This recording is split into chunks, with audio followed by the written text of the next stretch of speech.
नमस्कार बच्चों, स्वागत है आपका अपने YouTube channel smart career classes में। ठीक है, जैसा कि देख पा रहे हैं कि इस YouTube प्लेटफॉर्म पर अपनी क्या चल रही है, केमिस्ट्री की पाठशाला चल रही है 2026-2027 के लिए। ठीक, और इसमें जो है केमिस्ट्री में हमारा जो लेक्चर कौन सा चल रहा है, लेक्चर नंबर 2 चल रहा है, अध्याय 2 चल रहा है, जिसमें हम वैद्युत रसायन इलेक्ट्रोकेमिस्ट्री को डिस्कस कर रहे हैं। ठीक है, अच्छा, कल के जो लेक्चर गया है, कल के लेक्चर में हमारा जो लेक्चर नंबर 1 था उसमें हमने इस चैप्टर के इंट्रो के बारे में बताया। ठीक है, इंट्रो के बारे में डिस्कस किया और इंट्रो के साथ ही हमने इस चैप्टर के बेसिक को पढ़ा। ठीक है, कि बेसिक में हमने ये जाना कि चालक क्या होते हैं। ठीक है, चालक में कुचालक कौन होता है, अचालक क्या है। ठीक है, और किसी भी पदार्थ के चालक होने के लिए क्या क्या रिक्वायरमेंट है, क्या किन किन परिस्थितियों में कोई भी पदार्थ चालक होता है, तो दोनों परिस्थितियों के बारे में जाना।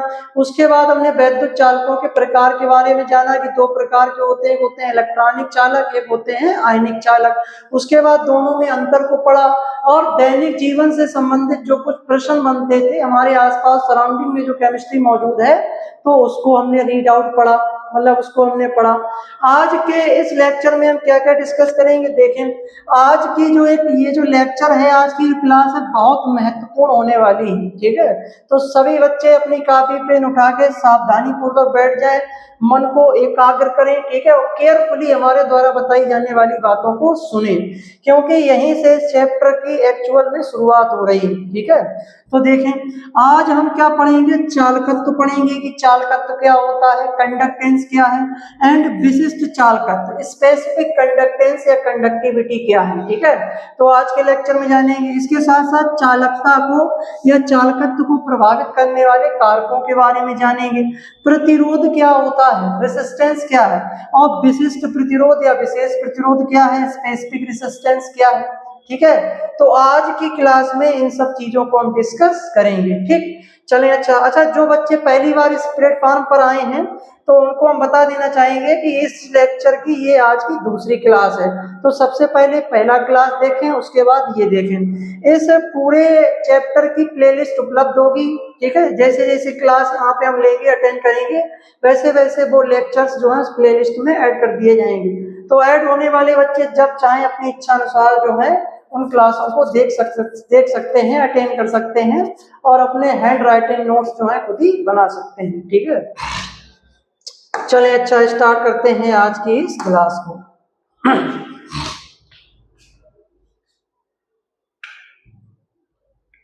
देखें, तो पहले हमें ये जानना है कि चालकत्व क्या होता है। ठीक, और दूसरा हमारा टॉपिक है विशिष्ट चालकत्व क्या होता है। जो भी हम बातें बता रहे हैं सभी बच्चे हमारे द्वारा बताई जाने वाली बातों को केयरफुली सुनेंगे, सावधानी पूर्वक, मन को एकाग्र करके।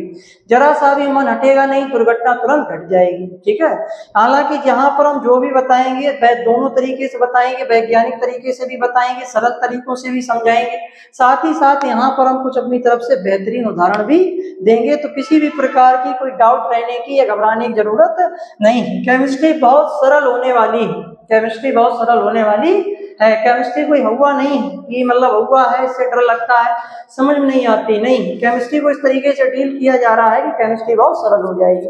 चलें, अच्छा देखें। देखो भाई, चालकत्व क्या होता है, इसी पे आ जाते हैं, अपनी तरफ से हम बाद में देखते हैं। देखो, चालकत्व एवं विशिष्ट चालकत्व। ठीक, पहले हम डिस्कस करेंगे चालकत्व क्या होता है। पहले हम क्या पढ़ेंगे, चालकत्व क्या होता है, कंडक्टेंस क्या होता है।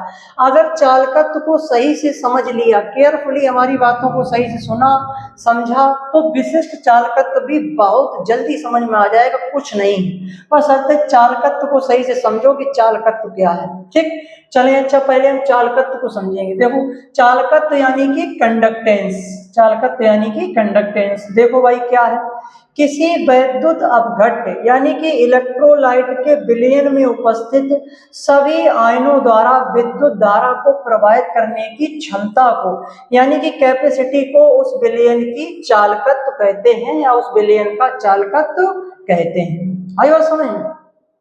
कहने का मतलब ये है कि कोई भी हमारा वैद्युत चालक है, कोई भी हमारा वैद्युत चालक है, चाहे वो हमारा वैद्युत अपघट्ट का विलयन हो, यानी कि वो हमारा चाहे आयनिक चालक हो या वो धात्विक चालक हो, तो उस धात्विक चालक या उस आयनिक चालक के द्वारा विद्युत धारा को प्रवाहित करने की क्षमता को, उसकी जो कैपेसिटी होगी, ठीक है, उसकी जो क्षमता होगी, उसकी जो कैपेसिटी होगी, उस क्षमता को ही हम क्या कहेंगे, उस वैद्युत चालक की चालकत्व कहेंगे। क्या कहेंगे? चालकत्व कहेंगे।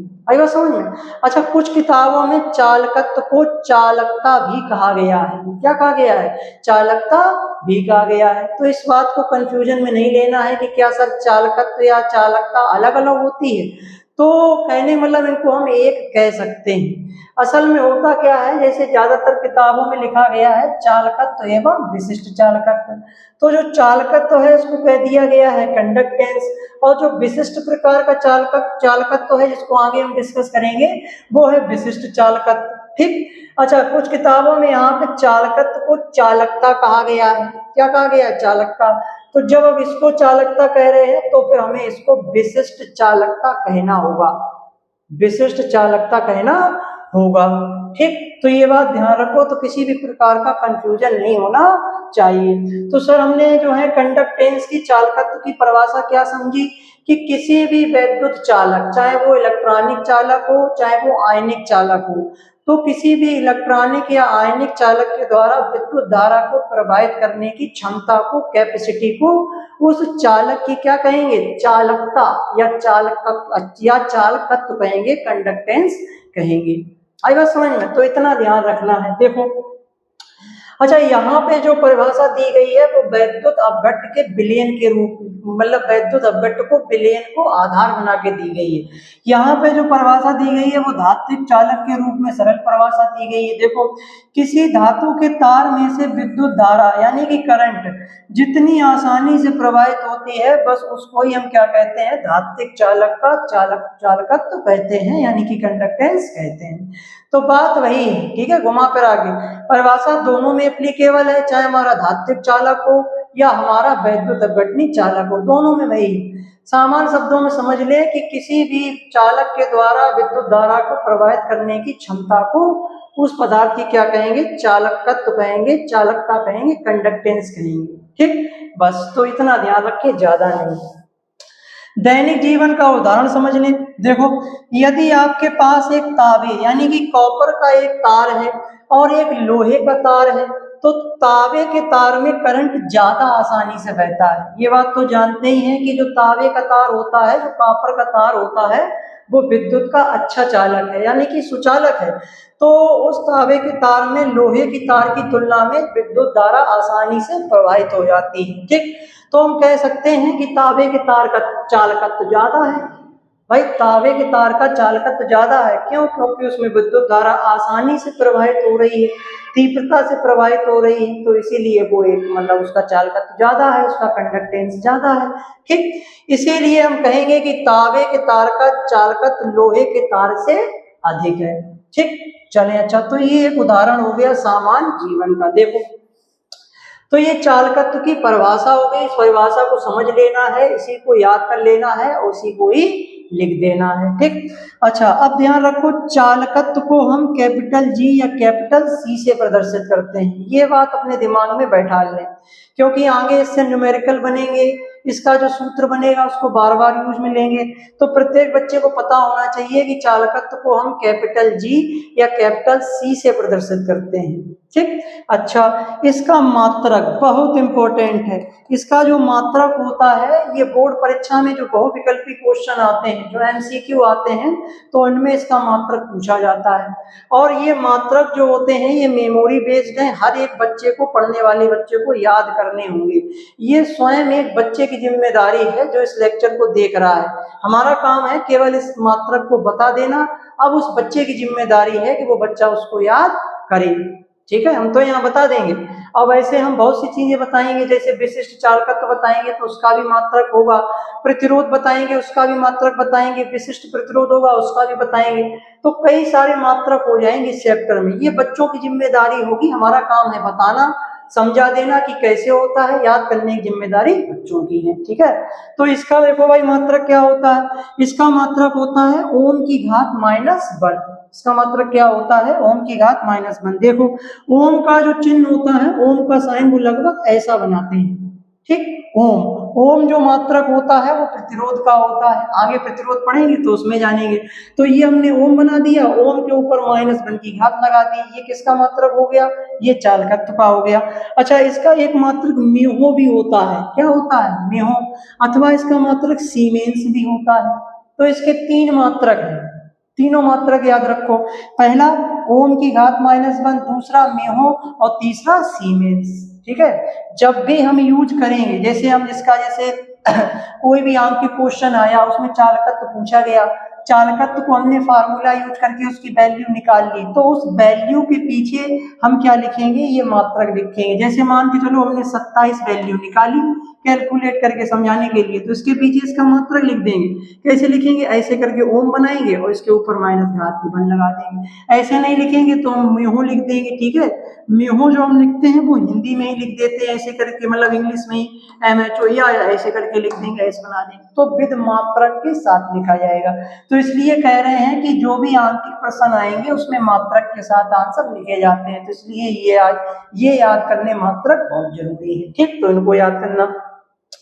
अच्छा, अगला देखें, यह पदार्थ की मात्रा, लंबाई और मोटाई पे निर्भर करता है। किसी भी पदार्थ का, किसी भी वैद्युत चालक का जो चालकत्व होता है वो उस पदार्थ की लंबाई पे, उसकी चौड़ाई पे, उसके आयतन पे निर्भर करता है। ये बात अभी नहीं समझ में आएगी, ठीक है, आगे जैसे जैसे हम आगे बढ़ते चले जाएंगे वैसे वैसे ये बात समझ में आती जाएगी, ठीक। चलें, अच्छा, तो ये हो गया।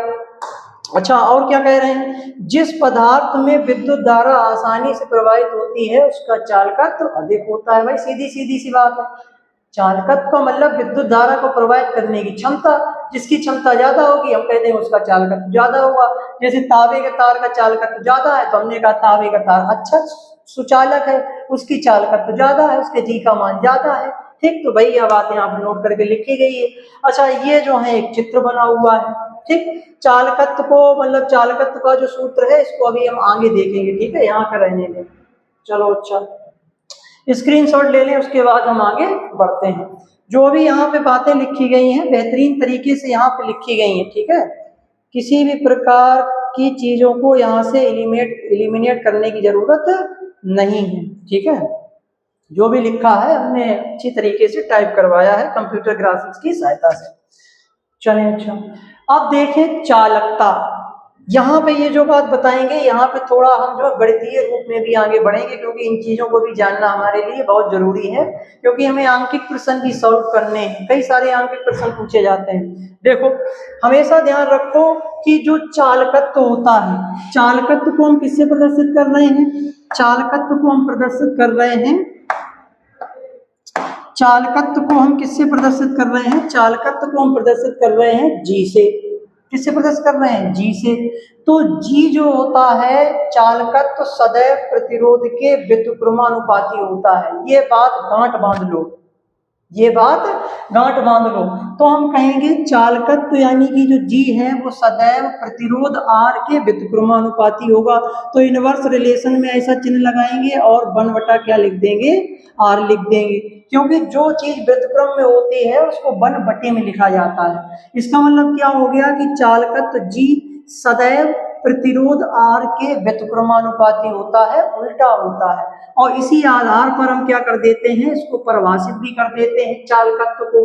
कैसे कि प्रतिरोध के उल्टे को चालकत्व कहते हैं, प्रतिरोध के उल्टे व्युत्क्रम को क्या कहते हैं, चालकत्व कहते हैं। अच्छा, एक बात हम ये भी कह सकते हैं कि सर जैसे चालकत्व प्रतिरोध का उल्टा है वैसे प्रतिरोध भी तो चालकत्व का उल्टा है। तो इस बात को हम ऐसे भी लिख सकते हैं कि R जो है is inversely proportional to 1/G। तो इस बात को ऐसे भी लिखा जा सकता है। बात वही है भाई, बात तो वही है। चाहे हम कह दें कि चालकत्व जो है प्रतिरोध के विपरीत है, रिवर्स में है, व्युत्क्रम है, चाहे हम कह दें जो है कि प्रतिरोध जो है G का इनवर्स है, बात तो वही है कुल मिला के, ठीक है। तो इस आधार पे भी हम क्या करते हैं, इनको परिभाषित करते हैं। देखो वही बात यहाँ पे लिखी है, नोट, चालकत्व G प्रतिरोध R के व्युत्क्रमानुपाती होता है, अर्थात G is inversely proportional to 1/R, अर्थात चालकत्व प्रतिरोध के व्युत्क्रमानुपाती है। यानी कि प्रतिरोध बढ़ेगा चालकत्व घटेगा, प्रतिरोध बढ़ेगा चालकत्व घटेगा, ये बात ध्यान रखो। और अगर प्रतिरोध घट रहा है तो चालकत्व भी बढ़ेगा। अब इसको हम जैसे हमने बताया कि जैसे हमने कहा कि चालकत्व प्रतिरोध के व्युत्क्रमानुपाती होता है, उसी प्रकार हम कह सकते हैं कि प्रतिरोध चालकत्व के व्युत्क्रमानुपाती होता है। तो इसी को हम ऐसे करके लिख सकते हैं। तो ये दोनों फार्मूले हमारे काम के हैं, इन दोनों को हम काम में लेंगे। तो ये आप ध्यान रखें सभी बच्चे, ठीक है, जो भी यहाँ बता रहे हैं बहुत सरल है, ठीक है। अब इसको सर हम उदाहरण से कैसे समझाएं, उदाहरण से समझाइए। तो देखो, प्रतिरोध का मतलब होता है रुकावट, विद्युत धारा के मार्ग में आने वाली रुकावटों को हम क्या कहते हैं, प्रतिरोध कहते हैं। जैसे मान के चलें कि सड़क पर एक कार चल रही है, सड़क पे जो कार चल रही है उसको मान लें आप विद्युत धारा, ध्यान से समझे रहे ना, उसको मान लें विद्युत धारा। कार के चलने की जो स्पीड है उसको आप मान लें उसका चालकत्व, उसका आप क्या मान लें, चालकत्व मान लें। कार जो चल रही है उसको मान लें विद्युत धारा, और उसके जो चलने की स्पीड है उसको आप मान लें चालकत्व, ठीक। और सड़क पे जब कार चलेगी तो सड़क पे पड़ने वाले गड्ढे प्लस ब्रेकर और प्लस सड़क में जगह जगह पे लगने वाले जाम, ये सब मान लें प्रतिरोध। अब आप समझ लें चीजों को, ये प्रतिरोध जितने ज्यादा होंगे चालकत्व उतना ही कम होगा। भाई गड्ढे हैं, जाम है, ब्रेकर है, सड़क में ये चीजें जितनी ज्यादा मिलेंगी कार उतनी स्पीड से नहीं चल पाएगी, यानी कि अपने चालकत्व को गेन नहीं कर पाएगी। तो ये सब चीजें जो है, प्रतिरोध जितनी ज्यादा होगी चालकत्व उतना ही कम होगा, ठीक। प्रतिरोध जितना कम होगा चालकत्व उतना ही ज्यादा होगा। तो इस उदाहरण से आप चीजों को रिलेट कर सकते हैं, सभी बच्चे ध्यान से समझें, ठीक है। बाद बाकी जो ये इनवर्स रिलेशन है वो हमने बता दिया कि चालकत्व सदैव प्रतिरोध के व्युत्क्रमानुपाती होता है, या प्रतिरोध सदैव जो है चालकत्व के व्युत्क्रमानुपाती होता है।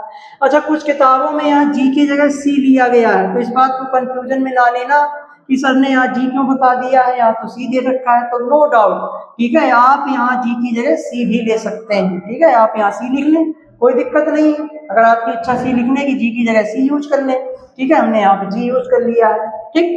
चलिए, अच्छा अब आगे बढ़ते हैं। अतः हम कह सकते हैं कि प्रतिरोधकता रेजिस्टेंस जितना कम होगा करंट विद्युत धारा उतनी ही आसानी से बहेगी, सीधी बात है।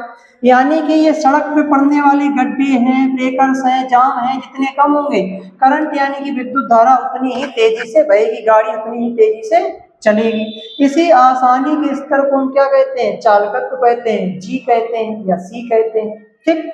चलें, अतः हम कह सकते हैं कि विद्युत धारा के मार्ग में आने वाली रुकावट प्रतिरोध के उल्टे माप को क्या कहते हैं, चालकत्व कहते हैं। तो इसी बात को यहाँ पर नोट करके अतः करके लिखा गया है। तो चालकत्व को इस आधार पे भी परिभाषित कर सकते हैं, ठीक। बाद बाकी ये प्रतिरोध की मतलब इकाइयां हैं, जी क्या है, ये चालकत्व का प्रतिरोध है, आर क्या है, प्रतिरोध का प्रतीक है, इकाई सीमेंस है, प्रतीक एस है, मात्रक ओम की घात -1 या म्यू होता है, ठीक। तो ये चीजें तुमने बताई दी हैं। चलें, अच्छा इसका स्क्रीनशॉट ले लें, उसके बाद आगे बढ़ते हैं। ये चीज अभी रहने दें, इसको हम आगे डिस्कस करेंगे, ठीक है। चलें, अच्छा स्क्रीनशॉट ले लें, बहुत जबरदस्त चीजें हैं, चीजों को ध्यान से समझते हुए चलें, ये सब चीजें हमारे काम में आएंगी, ठीक है। चलें, अच्छा आगे अब हम पढ़ेंगे चालकता को प्रभावित करने वाले कारक या चालकत्व को प्रभावित करने वाले कारक। कौन कौन से वो फैक्टर्स हैं जो चालकत्व को प्रभावित करते हैं, इफेक्ट करते हैं। कौन से कारक हैं जो चालकत्व को धीमा करते हैं और कौन से वो कारक हैं जो चालकत्व को बढ़ा देते हैं। तो उन सभी कारकों को यहाँ पर पढ़ने चल रहे हैं, बहुत सरल है, आसानी से समझ में आएंगे। उदाहरण एक ही हम पकड़ेंगे, वही गाड़ी वाला उदाहरण पकड़ लें। गाड़ी जो है वो विद्युत धारा है, गाड़ी के चलने की गति चालकत्व है, सड़क पे चलने वाले गड्ढे, ब्रेकर्स, जाम, ये सब क्या है, प्रतिरोध है। बस इसी उदाहरण को ध्यान में रखते हुए चीजें बहुत सरल हो जाएंगी, ठीक है, बहुत सरल। देखें, चालकता को यानी कि चालकत्व को प्रभावित करने वाले कारक, देखें चालकता निम्न कारकों पर निर्भर करती है। पहला है विद्युत अपघट्ट की प्रकृति, nature of electrolytes, nature of electrolyte. क्योंकि हमने कहा था कि यहाँ केमिस्ट्री पढ़ रहे हैं तो यहाँ पे जो हम विद्युत धारा के प्रभाव का अध्ययन करेंगे वो वैद्युत अपघट्टों के लिए करेंगे। वैद्युत अपघट्ट का मतलब सभी अम्ल, सभी क्षार और सभी लवण, ठीक है। तो इसीलिए यहाँ वैद्युत अपघट्ट को आधार बना के मेनली उन्हीं पे अध्ययन करेंगे, ठीक। तो वैद्युत अपघट्ट की प्रकृति कैसी है उस पर निर्भर करेगा। जैसे देखो विद्युत अपघट्ट दो प्रकार के होते हैं, एक होता है प्रबल वैद्युत अपघट्ट, एक होता है दुर्बल वैद्युत अपघट्ट। प्रबल वैद्युत अपघट्ट उसे कहते हैं जो पानी में घोले जाने पर आसानी से घुल जाता है, आसानी से उसका आयनीकरण हो जाता है, आसानी से लगभग वो आयनों में टूट जाता है। दुर्बल उसे कहते हैं जो आसानी से ना टूटे, जिसका 100% आयोनाइजेशन नहीं होता, उसको दुर्बल कहते हैं, ठीक। देखो प्रबल वैद्युत अपघट्ट जैसे HCl, जैसे NaOH, जैसे NaCl पानी में आसानी से टूटकर अधिक आयन देते हैं, इसीलिए इनका चालकत्व G यानी कि अधिक होता है। भाई आसानी से टूटकर ये अधिक आयन देंगे, अधिक आयन देंगे तो इसका मतलब क्या होगा, अधिक मुक्त आवेश वाहक होंगे। भाई विद्युत धारा को ले जाने के लिए या तो क्या होना चाहिए, मुक्त इलेक्ट्रॉन होने चाहिए या मुक्त आयन होने चाहिए। जब ये पानी में आसानी से टूटेंगे तो अधिक आयन देंगे, अधिक धनावेशित आयन, अधिक मतलब जो है ऋणावेशित आयन, जैसे NaCl टूटेगा Na प्लस और Cl माइनस आयन देगा, ठीक है। Cl टूटेगा तो H plus Cl minus ion देगा। ये आयन जितने ज्यादा होंगे चालकत्व G उतना ही अधिक होगा, सीधी सीधी बात। भाई आवेश वाहक ज्यादा है तो चालकत्व ज्यादा होगा। दुर्बल वैद्युत अपघट्ट जैसे एसिटिक अम्ल, कैल्शियम हाइड्रोक्साइड पानी में कम आयन देते हैं, इसीलिए इनका चालकत्व G का मान कम होता है, सीधी सीधी बात है, ठीक। संक्षेप में देखें, प्रबल वैद्युत अपघट्ट होगा तो वो अधिक आयन देगा, अधिक आयन देगा तो उसके G का मान अधिक होगा। दुर्बल वैद्युत अपघट्ट होगा तो वो कम आयन देगा, इसीलिए उसके G का मान कम होगा, सीधी सीधी बात है, ठीक है। बहुत सरल है, कोई इसमें दिक्कत ही नहीं है। यहाँ ये चित्र के थ्रू दिखाया गया है विद्युत अपघट्ट की प्रकृति का प्रभाव। प्रबल विद्युत अपघट्ट है उसका अधिक आयोनाइजेशन होगा, अधिक आयन से अधिक चालकत्व मिलेगा। दुर्बल विद्युत अपघट्ट है कम आयन होंगे, कम चालकत्व मिलेगा, ठीक। चले अच्छा स्क्रीनशॉट लेने उसके बाद आगे बढ़ते हैं, ठीक। तो ये हमारा हो गया। अगला देखें भाई, अगला है आयनों का आकार। आयनों का आकार, सीधी सीधी बात है, आयनों का आकार अगर छोटा होगा तो चालकत्व भी अधिक होगा। ऐसे समझ ले जैसे सड़क पर एक कार चल रही है और उसी सड़क पर एक ट्रक चले तो किसका चालकत्व ज्यादा होगा, किसकी स्पीड ज्यादा होगी, सीधी सीधी बात है कार की ज्यादा होगी, कार एकदम तेजी से भाग जाएगी, ठीक। तो सीधी सीधी बात यही आप यहाँ पर रिलेट कर लें कि आयनों का आकार अगर छोटा है तो चालकत्व ज्यादा होगा, क्यों, क्योंकि उनकी गतिशीलता ज्यादा होगी, यही बात यहाँ पे लिखा है। देखो आयनों का आकार, साइज ऑफ आयंस, आयनों का आकार जितना छोटा होगा उसकी गति भी उतनी ही अधिक होगी, अतः छोटा आकार चालकता अधिक, बड़ा आकार चालकता कम, बात खत्म, ठीक। जैसे देखो सोडियम आयन है Na+, ये छोटे आकार का होता है इसलिए इसकी चालकता अधिक है। आयन छोटे होने पर उनकी गति अधिक होती है इसीलिए चालकता अधिक होती है। बड़ा आकार चालकता कम होगी, जैसे SO4-2 है, ये बड़े आकार का है। बड़े आकार मतलब इसका एटॉमिक वेट ज्यादा है, जब इसका वेट निकालेंगे तो ज्यादा निकल जाएगा। इसमें जो बड़े आकार का परमाणु है तो नाभिक भारी होगा, ठीक है, कक्षाएं ज्यादा होंगी, तो ये बड़े आकार का हो गया। बड़े आकार का हो गया तो चालकता कम हो जाएगी, गति धीमी हो जाएगी, चालकता घट जाएगी, ठीक। चले अच्छा स्क्रीनशॉट में। तो ये हो गया दूसरा हमारा जो है प्रभाव। तीसरा प्रभाव देखते हैं अब। तीसरा प्रभाव है विलायकन। तीसरा प्रभाव क्या है, विलायकन, ठीक है। यहाँ पे गलत लिखा हुआ है, इसको कहते हैं विलायकन, ठीक है, शॉर्ट सही कर लें, विलायकन, ठीक है। इंग्लिश में इसको कहते हैं सॉल्वेशन। विलायकन क्या होता है, विलायकन का मतलब होता है जैसे कोई आयन है, जैसे ये मान ली ये आयन है Na+, इसको हमने जल में घोला, Na+ किससे मिला होगा, नमक से। नमक को हमने जल में घोला तो नमक टूट गया Na+ और Cl- आयनों में। अब ये आयन किसके द्वारा घिरा हुआ है, जल के अणुओं द्वारा घिरा हुआ है। देखो ये सब जल के अणु इसको घेरे हुए हैं, तो ये सब जल के अणुओं द्वारा जब ये घिरा हुआ है तो जब कोई आयन जल के अणुओं के द्वारा, विलायक के अणुओं के द्वारा घेर लिया जाता है तो इस प्रक्रिया को कहते हैं विलायकन। क्या कहते हैं, विलायकन कहते हैं, सॉल्वेशन कहते हैं। जब विलायक के रूप में जल का उपयोग किया जाता है तो उसको कहते हैं हाइड्रेशन। क्या कहते हैं, हाइड्रेशन कहते हैं। ठीक, अब जरा हमें ये बताएं कि जब इस आयन को चारों तरफ से जल के अणु घेर लेंगे चारों तरफ से, तो इसकी गतिशीलता घट जाएगी, इसकी गतिशीलता घट जाएगी, ये थोड़ा भारी हो जाएगी। जब ये भारी हो जाएगा तो इसका चालकत्व घट जाएगी। सीधी सीधी सी बात है, कॉमन सा कॉन्सेप्ट यहाँ लगा सकते हैं, अपनी समझदारी यहाँ पे लगा सकते हैं। ठीक है, ये देखो क्लोरीन, जैसे क्लोरीन भी घुल गया। ठीक, तो वही बात देखो यहाँ पे लिखी है कि यदि आयन विलायक जैसे पानी के कणों से घुल जाता है तो वह भारी हो जाता है, भारी होने के कारण उसकी गति धीमी हो जाती है, जिससे चालकत्व जी का मान घट जाता है। बस बात खत्म। ठीक, ये लिखा हुआ है, ये देख पा रहे होंगे। ठीक, ये यहाँ पर लिखा हुआ है, इसको आप देख पा रहे होंगे। चलें, अच्छा, तो भारी होने के कारण उसकी गति क्या हो जाती है, धीमी हो जाती है, जिससे चालकत्व जी का मान घट जाता है। ठीक है, चीजें सरल है, स्क्रीनशॉट लेने लिखने इसमें कुछ ज्यादा है ही नहीं, समझाने लायक सबको सरल भाषा में हम लिख के ही लाए, ज्यादा जो है ध्यान ही देने की जरूरत ही नहीं समझने में।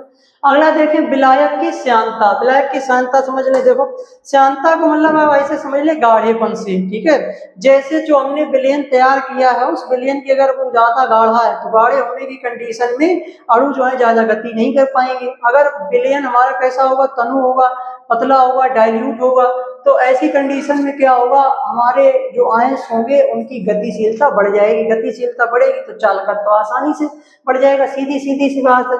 तो विलायक की श्यानता, विस्कोसिटी ऑफ सॉल्वेंट देखें, विलायक जितना गाढ़ा यानी कि विस्कस होगा, कैसा होगा, विस्कस होगा, आयनों को दौड़ने में उतनी ही ज्यादा मुश्किल होगी। ठीक, जैसे हमने बताया, गाढ़ेपन के कारण आयनों की गति धीमी हो जाती है, जिससे चालकत्व जी का मान घटने लगता है, चालकत्व घटने लगता है। ठीक, जैसे देखें विलायक की श्यानता का प्रभाव, कम श्यानता यानी कि पतला विलायक पानी जैसा होगा, आयनों की गति तेज होगी, चालकत्व अधिक होगा। ठीक, अधिक श्यानता गाढ़ा विलायक जैसे ग्लिसरीन जैसा। ठीक, आयनों की गति धीमी होगी, चालकत्व कम होगा। ठीक, निष्कर्ष हम कह सकते हैं कि विलायक जितना गाढ़ा होगा, आयनों की गति उतनी ही धीमी होगी और चालकत्व जी कम हो जाएगा। ठीक, चलें, अच्छा स्क्रीनशॉट ले लें, उसके बाद आगे बढ़ते हैं। तो ये सब चीजें हैं, बहुत सरल है, इसमें कोई ज्यादा जो है दिक्कत होने वाली बात अभी नहीं है। सब हम बेहतरीन तरीके से अच्छे से यहाँ टाइप करवा के लाए हैं, सरल से सरल शब्दों में। अगला और नेक्स्ट मतलब एक इफेक्ट है, ये भी देखें। अगला है तापमान का प्रभाव, इफेक्ट ऑफ टेम्परेचर। तो देखो टेम्परेचर का इफेक्ट कैसे पड़ता है, टेम्परेचर दो तरीके से इफेक्ट डालता है। एक तो आयनों की गतिज ऊर्जा को बढ़ा देता है, उनकी जो काइनेटिक एनर्जी है उनको बढ़ा देगा, जिससे आयन तेजी से भागने लगेंगे। और दूसरा, दुर्बल वैद्युत अपघट्टों का जो आयनीकरण है, उनके टूटने की जो दर है वो बढ़ जाती है। जब वो बढ़ जाती है तो आयनों की मात्रा बढ़ जाती है। तो दोनों ही कंडीशन में कुल मिलाकर ताप बढ़ने पर चालकत्व बढ़ता है। ठीक, देखें, ताप बढ़ने पर आयनों की गतिज ऊर्जा बढ़ जाती है, चाहे हमारा वैद्युत अपघट्ट का आयन, चाहे हमारे दुर्बल का हो, चाहे प्रबल का हो, दोनों को जब बाहर से ऊर्जा मिलेगी तो उनके गतिज ऊर्जा का मान बढ़ जाएगा। इससे आयन तेजी से भागते हैं और दुर्बल वैद्युत अपघट्ट का टूटना भी बढ़ जाएगा। ठीक, अच्छा, परिणाम स्वरूप तापमान बढ़ने पर चालकत्व हमेशा बढ़ेगा ही, घटेगा नहीं। ठीक है, चाहे आप प्रबल वैद्युत अपघट्ट का सॉल्यूशन ले लें, चाहे आप दुर्बल का ले लें, तापमान बढ़ने पर सदैव चालकत्व बढ़ता ही है। ठीक है, यहाँ पे देखो दे रखा है डायग्राम के थ्रू तापमान बढ़ने का प्रभाव, उदाहरण है Cl विलयन। कम तापमान होगा तो कम तापमान पर क्या होगा, आयन धीमी गति से गतिमान होंगे, आयनन कम होगा, चालकत्व कम होगा। मध्यम तापमान थोड़ा आयन मध्यम गति से गतिमान होंगे, आयनन मध्यम होगा। उच्च तापमान कर देंगे, आयन तेजी गति से गतिमान होंगे, आयनन अधिक होगा, आयनता बढ़ जाएगी। ठीक, देखो तापमान जब बढ़ता है तो आयनों की गतिज ऊर्जा बढ़ती है, आयनों की गतिज ऊर्जा के बढ़ने से आयनन बढ़ता है, आयनन बढ़ता है तो चालकत्व बढ़ता है। तो दो इफेक्ट है ताप के, एक तो गतिज ऊर्जा बढ़ा देगा और दूसरा आयनों की संख्या बढ़ा देगा, और दोनों ही कंडीशन में चालकत्व बढ़ जाएगा। ठीक, चलें, अच्छा स्क्रीनशॉट लें, उसके बाद आगे बढ़ते हैं। अगला देखें, तनुता बढ़ाने पर। तनुता बढ़ाने पर डाइल्यूशन इंक्रीजमेंट देखें।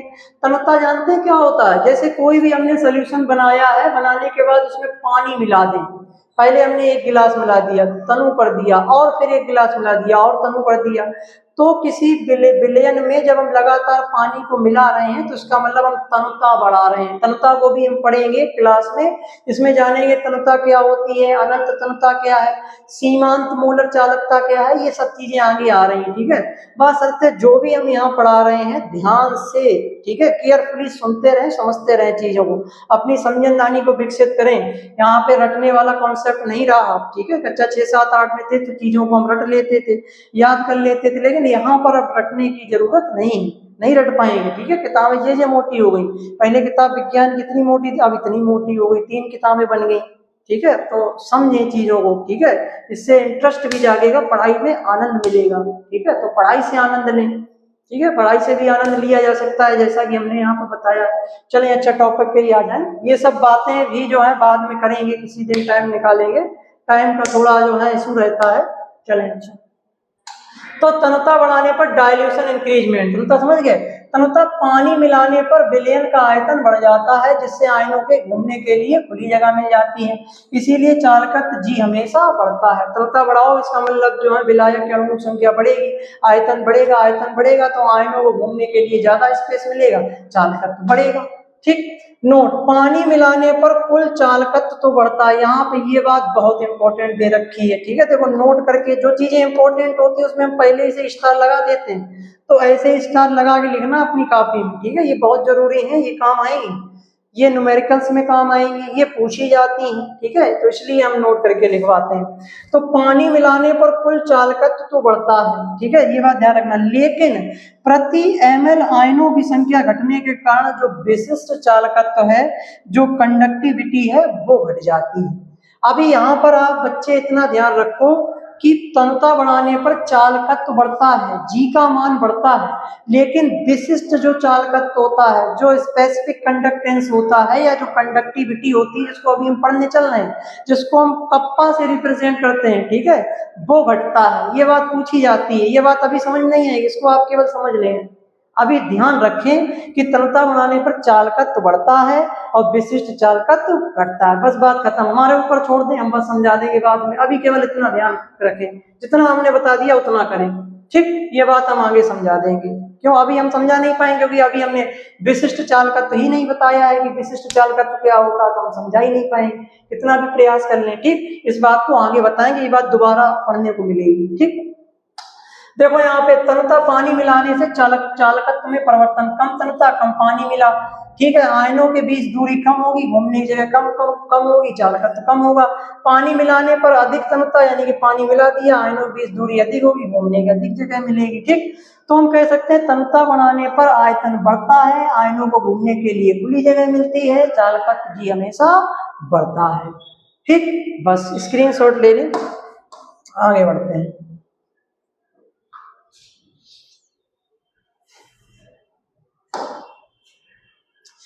देखें भाई आगे क्या कह रहे हैं, विशिष्ट चालकत्व। अब हम पढ़ने चल रहे हैं कि विशिष्ट चालकत्व क्या होता है, क्या पढ़ने चल रहे हैं, विशिष्ट चालकत्व को अब हम यहाँ पे पढ़ने चल रहे हैं। ठीक है, देखो चालकत्व को हमने पढ़ लिया है, अब हम विशिष्ट चालकत्व को पढ़ने चल रहे हैं। चालकत्व को समझने के बाद विशिष्ट चालकत्व को समझना बहुत आसान है। ऐसे समझे, जैसे मान के चलो कि आप कोई एक बोतल ले लें, ठीक है, ये बोतल ले लें और इस बोतल में आप जो है पानी भर लें। जैसे मान के चलें कि आप ये एक पानी की बोतल ले लें और इस बोतल में क्या करें, नमक का विलयन आप भर लें, पूरा जो है नमक का सोल्यूशन भर लें, यानी कि वैद्युत अपघट्य का विलयन भर लें। तो 1 लीटर जो हम यहाँ पर विलयन भरेंगे नमक का, उस पूरे विलयन की विद्युत धारा को प्रवाहित करने की जो क्षमता होगी, जो कैपेसिटी होगी, उसको हम कहेंगे चालकत्व। क्या कहेंगे, चालकत्व। और वहीं अगर हम इस 1 लीटर विलयन में से 1 मिलीलीटर उस सॉल्यूशन को निकाल लें और जब हम उसके चालकत्व की बात करेंगे तो वो कहा जाएगा विशिष्ट चालकत्व। आइए समझ में, वो कहा जाएगा विशिष्ट चालकत्व, बस। और विशिष्ट चालकत्व कोई कुछ अलग कॉन्सेप्ट नहीं है, जो चालकत्व है बस वही विशिष्ट चालकत्व है, बस उसमें हमने उसकी मात्रा उसका एरिया, ये सब निर्धारित कर दिया। अब आप इससे भी समझ लें, जैसे मान के चलें कि ये एक तार है, ठीक है, ये एक धात्विक चालक है, तो इस पूरे धात्विक चालक की जो चालकत्व होगा, पूरे की बात कर रहे हैं, ठीक है, पूरे जो इसका जो चालकत्व है वो तो है चालकत्व जी हो गया, विद्युत धारा को प्रवाहित करने की जो क्षमता है वो हो गया चालकत्व जी।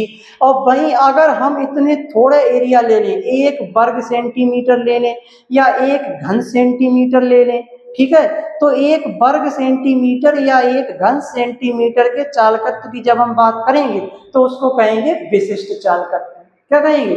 विशिष्ट चालकत्व। बस बात खत्म, बस बात खत्म। तो इस पे आप समझ सकते हैं, इस पे एप्लीकेबल है। इस पूरे वायर की जब हम चालक, पूरे वायर की मतलब जो क्षमता की बात करेंगे तो है चालकत्व, और जब हम 1 सेंटीमीटर, 1 घन सेंटीमीटर या 1 वर्ग सेंटीमीटर ले लेंगे तो हो जाएगा विशिष्ट चालकत्व। बस बात खत्म, ठीक। चलें, अच्छा अब यहाँ पे समझ लें, देखो विशिष्ट चालकत्व, विशिष्ट चालकत्व देखें, इसको हम कहते हैं, जो विशिष्ट चालकत्व है, विशिष्ट चालकत्व को हम चालकता भी कहते हैं। क्या कहते हैं? चालकता भी कहते हैं, या इसको हम क्या कहते हैं, या इसको हम जो है एक नाम और देते हैं, इसको हम स्पेसिफिक कंडक्टेंस भी कहते हैं। क्या कहते हैं? स्पेसिफिक कंडक्टेंस, ठीक है, या इसको कंडक्टिविटी भी कहते हैं। क्या कहते हैं? कंडक्टिविटी भी कहते हैं। देखो भाई क्या कह रहे हैं, 1 घन सेंटीमीटर, 1 घन सेंटीमीटर या 1 ml बिलियन के कुल चालकत्व को उस बिलियन का विशिष्ट चालकत्व कहते हैं, ठीक। अगर हम इस तार की यानी कि धात्विक चालक की बात करेंगे तो इस एरिया किस में लेंगे? 1 वर्ग सेंटीमीटर में ले सकते हैं, 1 घन सेंटीमीटर में ले सकते हैं। और जब हम बिलियन की बात करेंगे तो हमें ml में लेना होगा ना, तो हम उसमें हम लेंगे 1 ml। तो हम कहेंगे 1 घन सेंटीमीटर या 1 वर्ग सेंटीमीटर या 1 ml आयतन वाले बिलियन के कुल चालकत्व को उस बिलियन का क्या कहेंगे? विशिष्ट चालकत्व कहेंगे, ठीक है। तो ये हो गया हमारा विशिष्ट चालकत्व, ठीक है। तो कोई इसमें बड़ा कॉन्सेप्ट नहीं है, बस समझने की बात है। एक बार में समझ गए, माइंड लगा के एकाग्र कर लिया, केयरफुली सुन लिया, बस बात खत्म, ठीक। देखें, यहाँ विशिष्ट शब्द का अर्थ यही है। यहाँ विशिष्ट शब्द क्यों लगाया गया? क्योंकि यहाँ पे हमने जगह और मात्रा दोनों को स्थिर फिक्स कर दिया है। भाई हमने इसकी जगह फिक्स कर दी ना, कि हमें केवल इसके 1 घन सेंटीमीटर चालकत्व से ही मतलब है, पूरे से मतलब नहीं। तो हमने जगह फिक्स कर दी, मात्रा फिक्स कर दी, इसीलिए हमने आगे विशिष्ट लगा दिया चालकत्व पे आगे, ठीक। फिर देखें, इसे कप्पा से प्रदर्शित करते हैं। किससे प्रदर्शित करते हैं? कप्पा से। देखो भाई, कप्पा को हम ऐसे बना देते हैं, ठीक। तो जब भी हम कप्पा की बात करेंगे तो कप्पा को हम ऐसे बनाएंगे, ये बच्चे समझ लें, ठीक है। बाद बाकी कप्पा जो है ऐसे बन के आता है, किताबों में देखना कप्पा ऐसे बना होगा, लेकिन हम जब बनाते हैं तो कप्पा को इस तरीके से बना देंगे, ऐसे के बनाएंगे, के ऊपर ऐसे गुंडी कर देंगे, समझ जाना ये कप्पा की बात कर रहे हैं सर, ठीक है। तो इस तरीके से बना सकते हैं, बोर्ड परीक्षा में कापी में लिख सकते हैं कप्पा ही है, ठीक है।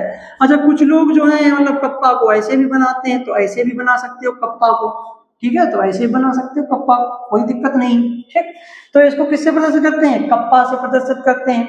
तो चालकत्व को हम प्रदर्शित करते हैं जी से या सी से, और विशिष्ट चालकत्व को प्रदर्शित करते हैं के से, यानी कि कप्पा से, ठीक है। इसको कप्पा कहेंगे, के नहीं कहेंगे, ठीक है, मुंह से निकल गया हमारी गलती से, इसको के नहीं कहेंगे, क्या हो कप्पा कहो। इसका मात्रक देखें, इसका मात्रक होता है ओम की घात -1 सेंटीमीटर की -10 या सीमेंस सेंटीमीटर की घात -1। तो ये इसके क्या होते हैं?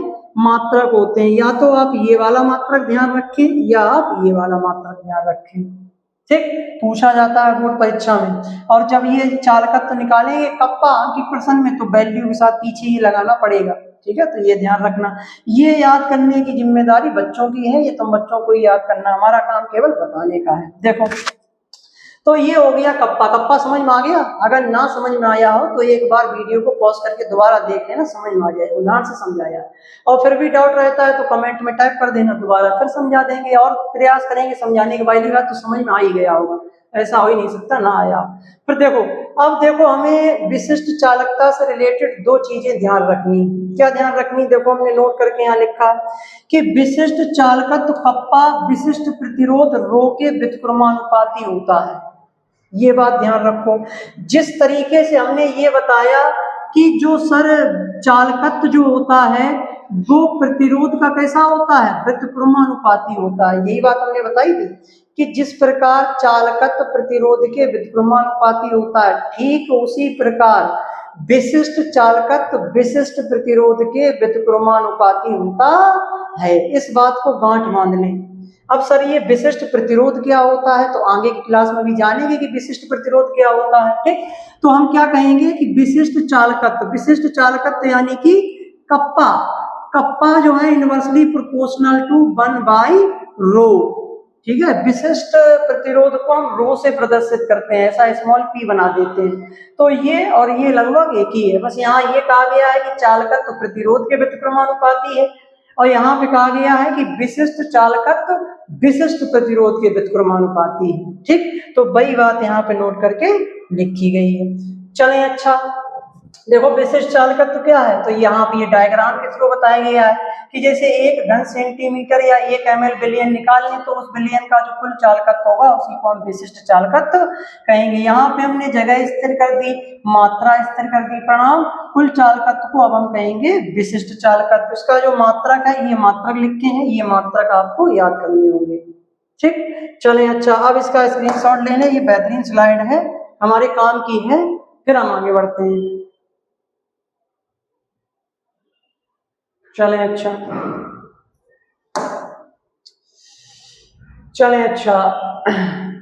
अब यहाँ पर आ जाओ चालकता और विशिष्ट चालकत्व में अंतर। हमने भाई चालकत्व को पढ़ लिया, विशिष्ट चालकत्व को पढ़ लिया, तो अब हम अंतर इजीली कर पाएंगे और हमारे कॉन्सेप्ट भी क्लियर हो जाएंगे। ये पूछा भी जाता है 1 या 2 नंबर में। चले आइए जल्दी से देखते हैं, ज्यादा इस पर टाइम नहीं देंगे। देखो अंतर का आधार चालकत्व कंडक्टेंस और विशिष्ट चालकत्व स्पेसिफिक कंडक्टेंस। देखो चालकत्व किसे कहते हैं, तो यह किसी चालक के द्वारा विद्युत धारा की कुल प्रवाह की जो कुल क्षमता है उसको हम क्या कहते हैं, चालकत्व कहते हैं। ठीक, अच्छा यह 1 सेंटीमीटर घन बिलियन द्वारा दी जाने वाली सुगमता है। ठीक, तो यह जो है किसी विद्युत चालक के कुल या सभी आयनों द्वारा विद्युत धारा को प्रवाहित करने की क्षमता है और यह उस चालक के केवल 1 घन सेंटीमीटर या 1 वर्ग सेंटीमीटर या 1 ml आयतन वाले बिलियन की चालकत्व है। उस चालकत्व को हम क्या कहेंगे, विशिष्ट चालकत्व कहेंगे। ठीक, यह प्रतिरोध का उल्टा है, यानी कि G बराबर 1/r, जहाँ r प्रतिरोध है G चालकत्व है और यह चालकत्व और सेल स्थिरांक का गुणनफल है। ठीक है, ये अभी बात आगे हम बताएंगे, जब इसको हम और डिटेल में डिस्कस करेंगे तो ये फार्मूला हम बताएंगे, इसकी व्युत्पत्ति करेंगे, कप्पा बराबर G × L/A। ठीक है, तो इसको अभी रहने दें, इसको अभी छोड़ दें, ऐसे इसको समझ लें। ठीक, अच्छा इसको हम प्रदर्शित करते हैं G से, इसको हम प्रदर्शित करते हैं कप्पा से, ये तो जानते ही। इसका मात्रक सीमेंस या ओम की घात -1 होता है, इसका मात्रक सीमेंस प्रति सेंटीमीटर होता है। इन दोनों के अलग अलग मात्रक ये याद करने पड़ेंगे। अच्छा, चालक की लंबाई या क्षेत्रफल बदलने पर बदल जाता है। लंबाई या क्षेत्रफल बदलने पर ये नहीं बदलता, नियत रहता है, ये फिक्स रहता है। जैसे ये वायर है, इस वायर की जो कुल चालकत्व है G है, तो वो इसकी लंबाई हम यहाँ से इसको छोटा कर दें, इसकी मोटाई को बढ़ा दें, घटा दें, एरिया को चेंज करें तो कुल चालकत्व G घट जाएगा, बढ़ जाएगा। लेकिन जब हम केवल इतने एरिया की ही बात कर रहे हैं तो इसमें तो कोई चेंज आने वाला नहीं है, इसमें तभी चेंज आएगा जब हम इस एरिया को ही चेंज करेंगे। तो जो विशिष्ट चालकत्व है वो कुल जो विशिष्ट चालकत्व है वो चालक की लंबाई, चौड़ाई, आयतन को घटाने बढ़ाने से उस पर कोई प्रभाव नहीं पड़ता है। ठीक, तो वही बात यहाँ पे लिखी है, यह नियत रहता है, यह फिक्स रहता है। ठीक, बिलियन में और पानी मिलाने पर कुल चालकत्व हमेशा बढ़ता है, ये बात हमने पहले ही बताई थी कि बिलियन में अगर हम तनुता बढ़ाएंगे तो चालकत्व बढ़ेगा। ठीक है, चालकत्व हमारा बढ़ जाएगा और अगर हम जो है विशिष्ट चालकत्व की बात करेंगे कप्पा की तो वो बढ़ जाएगा। अब इस बात को ऐसे समझ लें, जैसे आपने नमक का 1 गिलास में पानी लिया, सोल्यूशन लिया, ठीक, अब उसका 1 ml आपने निकाल लिया, वो उसका विशिष्ट चालकत्व हो जाएगा, पूरे का हो जाएगा, चालकत्व G हो जाएगा। अब आप उसमें तनुता बढ़ाएं, बाहर से पानी मिलाएं, तो पानी मिलाने पर क्या होगा, मतलब जो है जो कुल चालकत्व में है वो उसके मान में वृद्धि होगी। क्यों? क्योंकि जो है आयनों को घूमने के लिए ज्यादा स्पेस मिलेगा, तो कुल मिला के चालकत्व बढ़ जाएगा। ठीक, लेकिन जब बाहर से हम पानी मिलाएंगे तो कुल विलयन में आयनों की संख्या, उसकी सांद्रता घटेगी। सांद्रता घटेगी तो जब हम 1 घन सेंटीमीटर आयनों की जब हम बात करेंगे, 1 घन सेंटीमीटर आयतन वाले विलयन की, तो वहां से आयन मूव करके चले जाएंगे, मतलब पूरे के पूरे विलयन में भागेंगे, तो 1 घन सेंटीमीटर में आयनों की संख्या घट जाएगी। जब वो घट जाएगी तो चालकत्व, विशिष्ट चालकत्व भी घट जाएगा। तो इसीलिए विशिष्ट चालकत्व बढ़ता है, क्योंकि बाहर से पानी मिला रहे, विलयन तनु हो रहा है, 1 घन सेंटीमीटर में जो आयन रहे होंगे तो वो अपनी अधिक सांद्रता से कम सांद्रता की ओर मूव कर जाएंगे, और जब आयन ही कम हो जाएंगे तो इसका मतलब विशिष्ट चालकत्व घट जाएगा। तो विशिष्ट चालकत्व घटता है जबकि चालकत्व बढ़ता है। ठीक, तो वही बात यहाँ पे लिखी है। अब हमने यहाँ पे ये बात समझा दी, वहां पे हम नहीं समझा सकते थे, क्यों? क्योंकि हमने विशिष्ट चालकत्व वहां बताया नहीं था। ठीक, तो यहाँ पे हमने समझा दिया है सही से समझने। ठीक है, देखो फिर हमने बताया कि विशिष्ट चालकत्व कप्पा सदैव विशिष्ट प्रतिरोध रो के व्युत्क्रमानुपाती होता है, यानी कि kappa is inversely proportional to 1/ρ। ठीक, तो ये बात यहाँ पे लिख के चले। अच्छा, स्क्रीनशॉट ले लें, उसके बाद आगे बढ़ते हैं।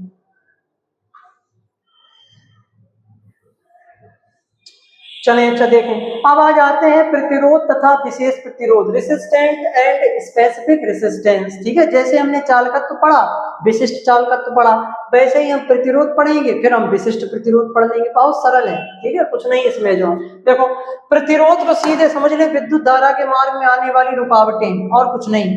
जैसे वो कार जा रही है, कार के रास्ते में आने वाले गड्ढे, ब्रेकर, जाम, ये सब क्या है? ये सब प्रतिरोध है। ठीक, चलो आइए देखते हैं। देखो, प्रतिरोध रेसिस्टेंस को समझेंगे पहले। प्रतिरोध को समझ लिया, बस कोई एरिया फिक्स कर देंगे, विशिष्ट वाला हो जाएगा। किसी चालक जैसे तार या विलयन का वैगुण जो अपने अंदर से बहने वाली विद्युत धारा करंट का विरोध करता है, उसे हम क्या कहते हैं? प्रतिरोध कहते हैं। क्या कहते हैं? प्रतिरोध कह रहे हैं। तो किसी चालक का वह गुण जो उसके मार्ग में, जो उसमें बहने वाली विद्युत धारा का विरोध करे, उसे हम क्या कहते हैं? प्रतिरोध कहते हैं। ठीक, सरल शब्दों में करंट के रास्ते में आने वाली कुल रुकावट को प्रतिरोध कहते हैं। ठीक, और इसे आर से प्रदर्शित किया जाता है। प्रतिरोध को कैपिटल आर से प्रदर्शित किया जाता है। ठीक, बार बार कह रहे हैं, चालकत्व को किससे प्रदर्शित करते हैं? कैपिटल जी या कैपिटल सी से। विशिष्ट चालकत्व को कप्पा से, प्रतिरोध को कैपिटल आर से। ठीक, इसका मात्रक ओम होता है। पूरे इस इलेक्ट्रोकेमिस्ट्री में सबसे सरल जो मात्रक है वो इसी का है। ठीक है, किस क्या है? केवल ओम है, ना कोई घात है, ना कुछ है वगैरह वगैरह, कुछ नहीं, बवाल है। तो सबसे सरल है। प्रतिरोध का मात्रक क्या होता है? ओम होता है, और ओम का जो साइन होता है वो ये होता है।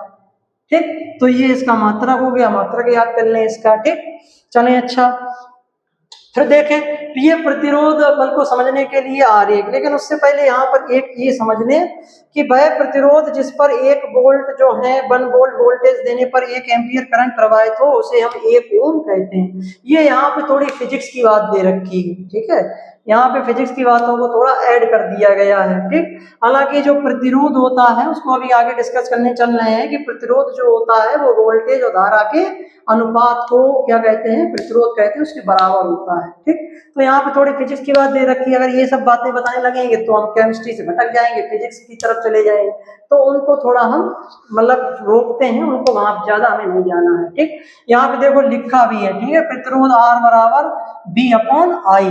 तो हम प्रतिरोध को ऐसे भी परिभाषित कर सकते हैं कि वोल्टेज और धारा, वोल्टेज और विद्युत धारा के अनुपात को प्रतिरोध कहते हैं, यानी कि R बराबर B/I। ठीक है, R बराबर B/I। ठीक, चलिए, अच्छा अब आगे बढ़ते हैं। आगे होगी बात समझ। आप यहाँ से प्रतिरोध के बारे में 2 बातें ध्यान रखो। प्रतिरोध के बारे में नोट करके देखो, 2 बातें हमने यहाँ पे लिखी, बहुत बहुत इंपॉर्टेंट है, स्टार मार्किंग हमने करवा रखी है यहाँ पे। ठीक है, देखो पहली बात तो ये ध्यान रखो कि जो प्रतिरोध R होता है, जो R होता है वो इलेक्ट्रोडों की लंबाई के समानुपाती होता है। कैसा होता है? समानुपाती होता है। सर अभी समझ में नहीं आया। देखो, समझ में कैसे नहीं आया, हम समझाएंगे, समझ में आए। देखो, प्रतिरोध है R।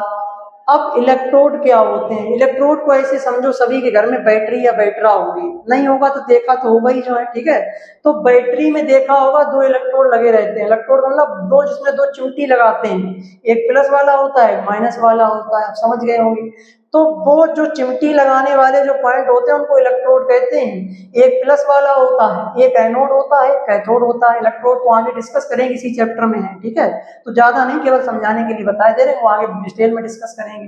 तो वो जो इलेक्ट्रोड हैं, उन इलेक्ट्रोडों के बीच की जो दूरी है, उन इलेक्ट्रोडों के जो बीच की दूरी है, जैसे मान के चलो ये एक बैटरी है, एक इलेक्ट्रोड यहाँ लगा, एक इलेक्ट्रोड यहाँ लगा, तो इनके बीच की जो दूरी है इसी को कह रहे हैं एल। इसी को हम क्या कह रहे हैं? एल कह रहे हैं। तो प्रतिरोध जो होगा वो सदैव इस लंबाई के इलेक्ट्रोडों के बीच की दूरी एल के समानुपाती होगा। यानी कि जैसे जैसे ये लंबाई बढ़ेगी वैसे वैसे प्रतिरोध भी बढ़ेगा। सीधी सीधी बात है।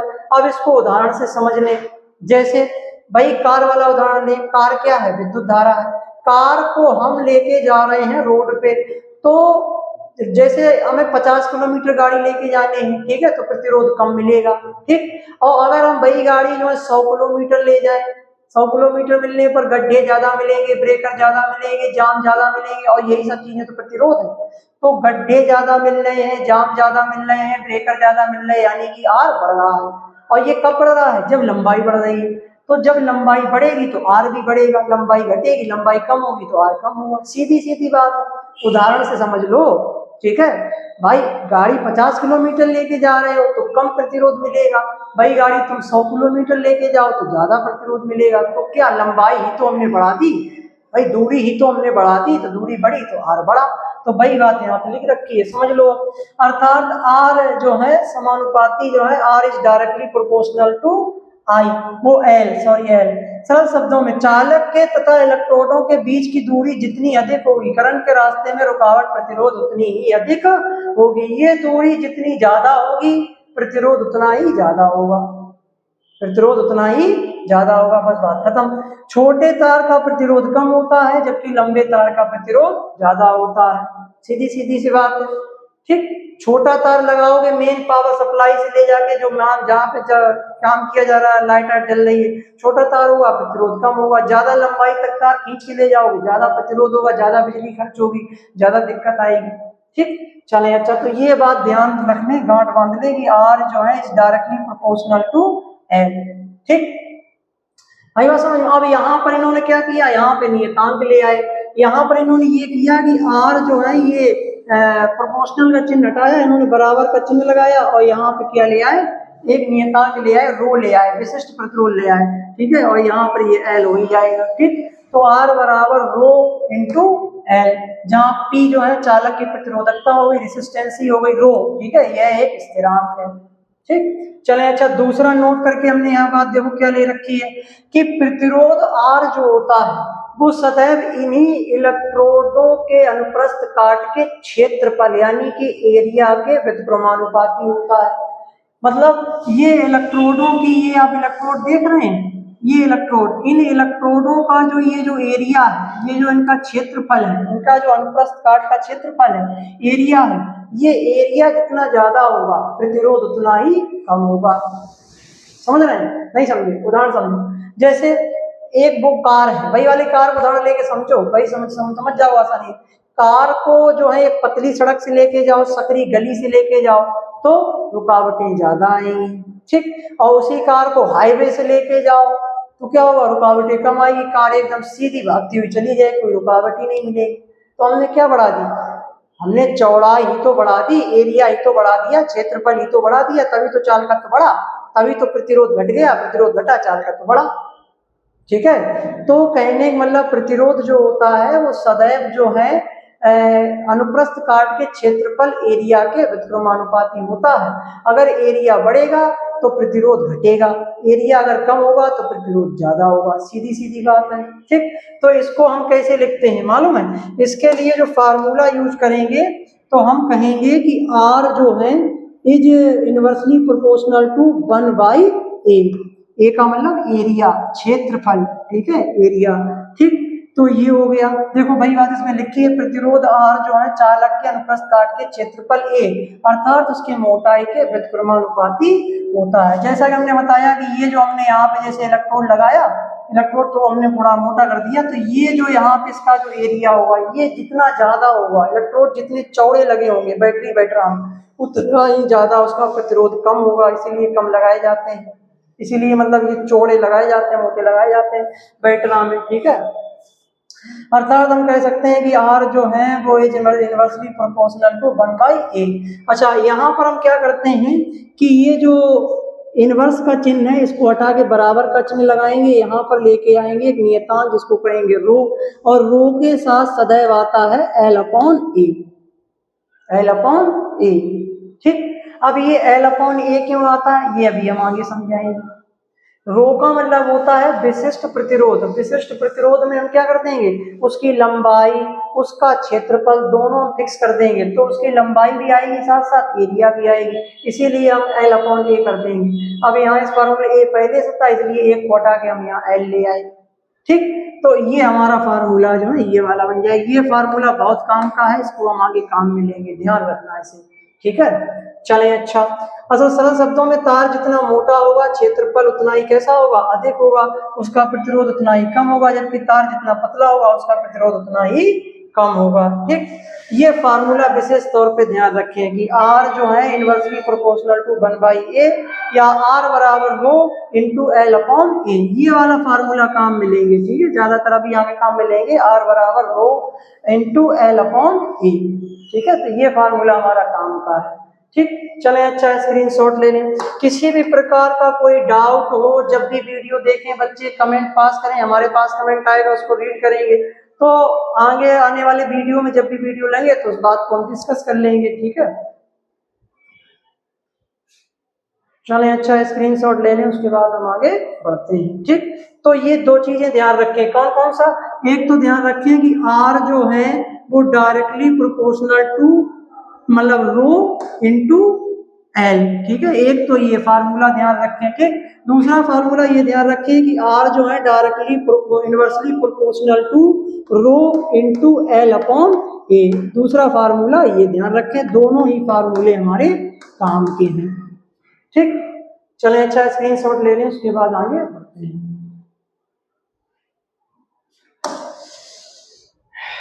देखें भाई,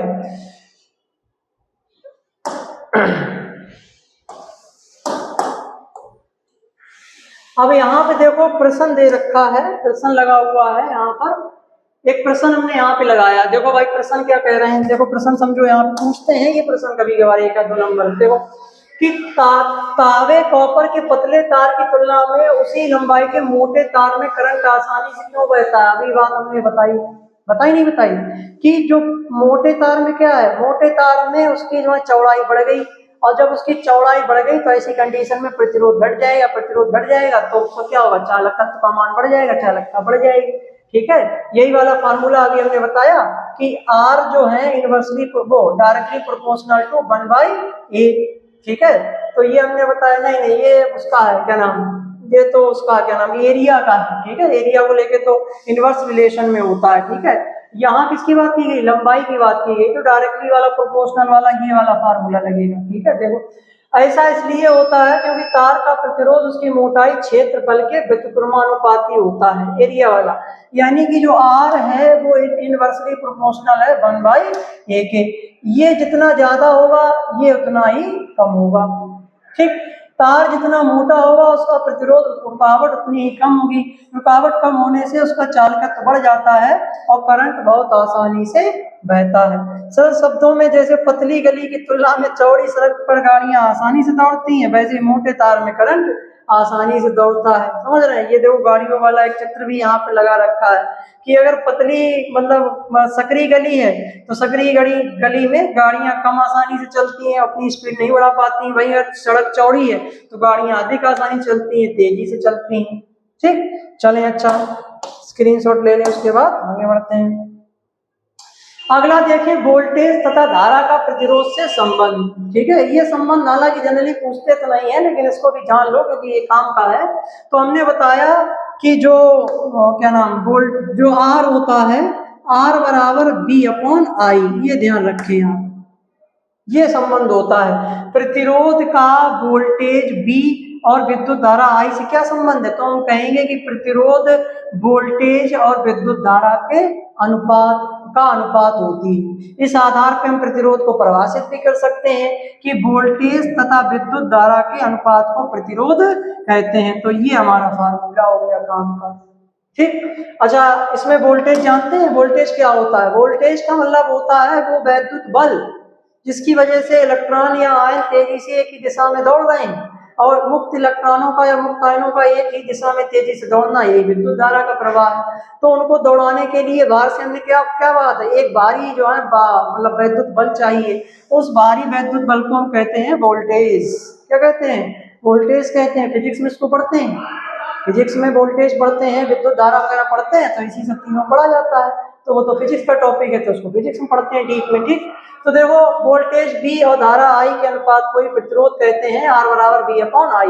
यदि आप किसी सर्किट में 1 वोल्ट का वोल्टेज दें और उसमें 1 एम्पियर की धारा बहे, तो उस रास्ते का कुल प्रतिरोध 1 ओम होगा, ठीक। तो ये सब हमारा लगा हुआ, बस इतना ही ध्यान रखें, ये फार्मूला काम का है हमारे केमिस्ट्री के लिए, ज्यादा हमारे काम का नहीं, ठीक है। फिजिक्स के काम का है तो फिजिक्स के टीचर अपने बताएंगे। चले, अच्छा आगे आ जाओ। अब आ जाओ विशिष्ट प्रतिरोध। अब हमने किसको समझ लिया है? अब हमने समझ लिया है प्रतिरोध को।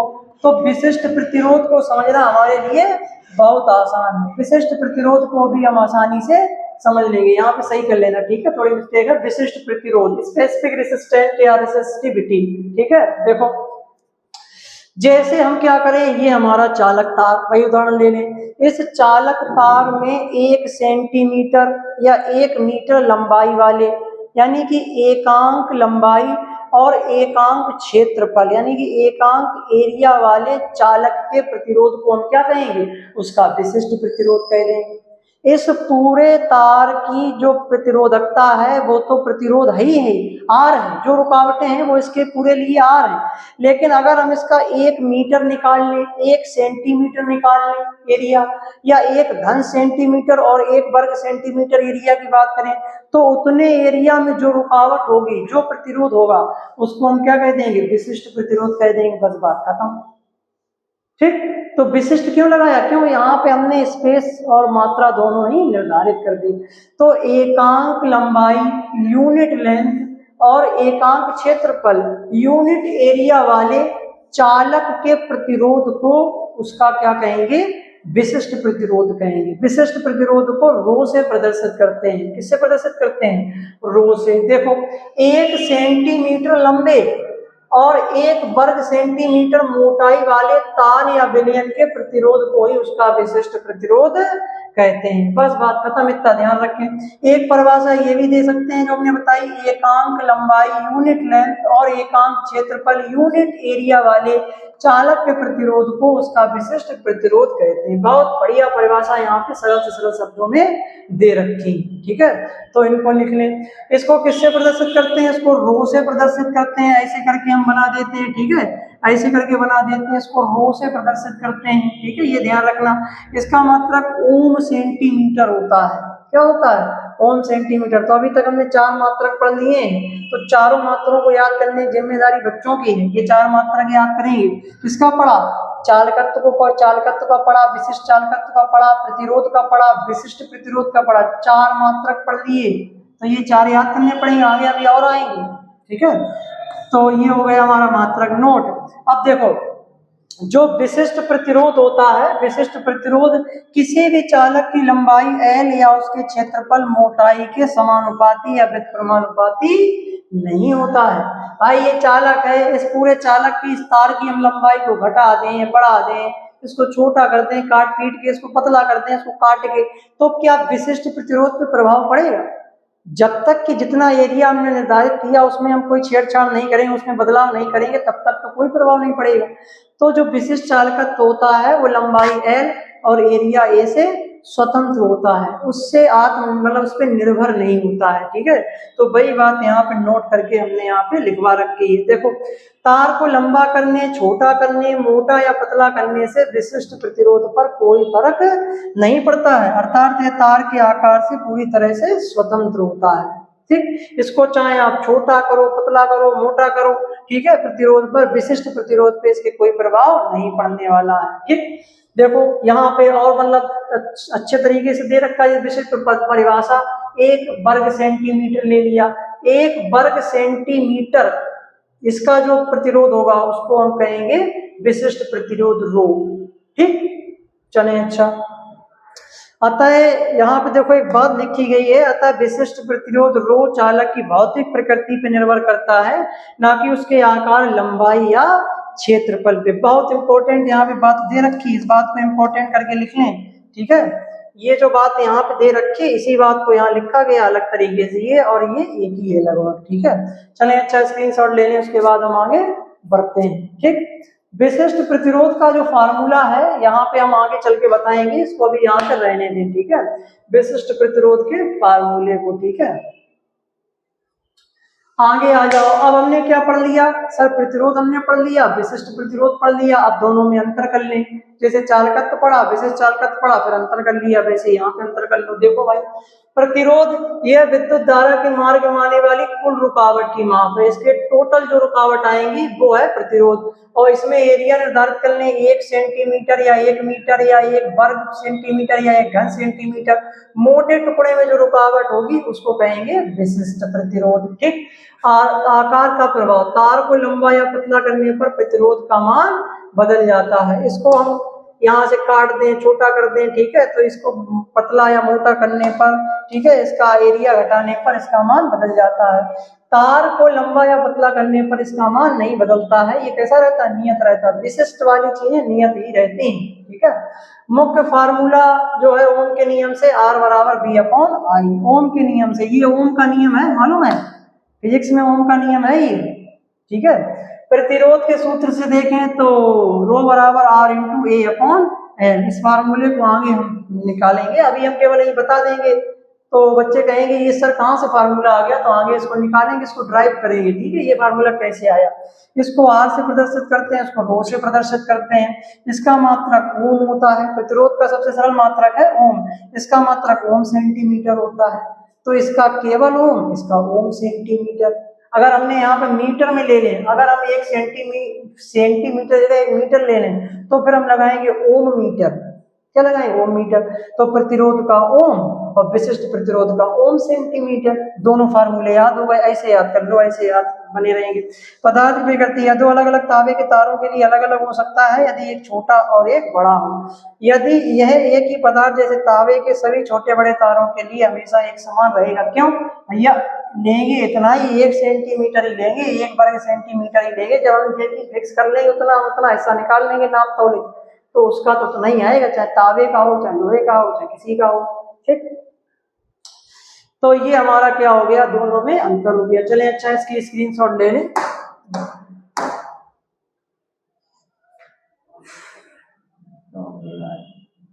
1 घंटा 6 मिनट। देखो, हमारे घरों में बिजली की वायरिंग के लिए तावे तथा एल्यूमिनियम, हाँ इसमें कुछ क्वेश्चंस हैं, बस क्वेश्चंस हैं इसमें। चलो अच्छा, इसमें कुछ क्वेश्चंस हैं, उन क्वेश्चंस को देख लें, उसके बाद ये आज का लेक्चर समाप्त होता है, तो कल के लेक्चर में मिलेंगे। देखो भाई, हमारे घरों में बिजली की वायरिंग के लिए तावे और कॉपर या एल्यूमिनियम के तारों का ही उपयोग क्यों किया जाता है, लोहे के तारों का क्यों नहीं किया जाता है?